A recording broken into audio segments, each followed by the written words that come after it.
This video is brought to you by Virtue, a science and technology company. A planet's magnetosphere and axial spin force are due to 1. Their inner solid core and crust/mantle material composition and structural shape. 2. Their moon's size. 3. The sun's current. 4. The induction effect. And 5. And finally, the 3-part homopolar generator effect. The homopolar generator effect, or 3-part dynamo, is what generates a torus-shaped magnetosphere and makes a planet spin on its own axis, due to the current coming from the sun passing through a planet's poles and into the inner solid core, in conjunction with a moon's two-way electromagnetic grip onto the shell/mantle of the Earth. This solar current, also known as the Birkeland current, is a cord-like electromagnetic funnel that connects the sun with each planet. It goes through the planet and possibly connects back to the sun. The mechanism of the sun's electromagnetic cord current passing through the poles creates a Faraday homopolar generator effect in reverse on the planet's inner solid core, in conjunction with the moon's two-way gravitational grip onto the mantle and crust. This homopolar generator effect induces a spin force onto the inner core of a planet. The homopolar electromagnetic generator effect magnetizes the inner solid core. The magnetized inner core subsequently generates a torus-shaped magnetosphere over the entire planet, aligned with the Earth's magnetic poles. The magnetosphere in turn protects and shields the bubble-like atmosphere of the planet.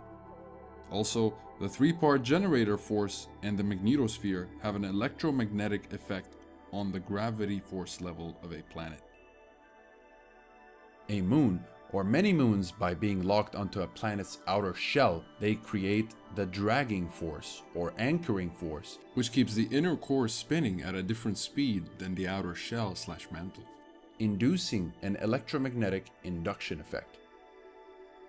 A homopolar generator is a DC electrical generator comprising an electrically conductive disk or cylinder rotating in a plane perpendicular to a uniform static magnetic field. A potential difference is created between the center of the disk and the rim or ends of the cylinder, with an electrical polarity that depends on the direction of rotation and the orientation of the field. The following diagram is a representation of Earth's spin force as the homopolar generator effect in reverse.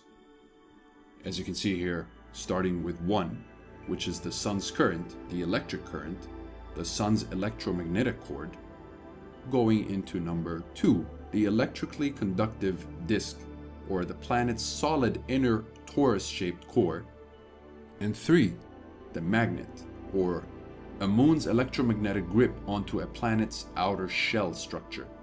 In a planet scenario, the current from the sun passing through the poles into the core, which is acting like the metallic conductive disk, and the mantle and crust locked onto the moon, acting like the solid electromagnet. This is what creates the spin force and magnetosphere. A moon, which is a satellite, or many moons, is a major factor for generating a planet's spin force and magnetosphere through the completion of the 3-part generator effect. A homopolar generator is also known as a unipolar generator, a cyclic generator, disk dynamo, or Faraday disk. In a homopolar generator, the spin motion of the disk is generating the electric current as a reaction between the conductive disk and the magnetic field. This mechanism of the homopolar generator effect in reverse, causing planetary spin force, can be applied to explain most of the planet's axial spin force and magnetosphere generation. Also, the magnetosphere is a major factor in protecting an atmosphere and influencing the gravity level of a planet.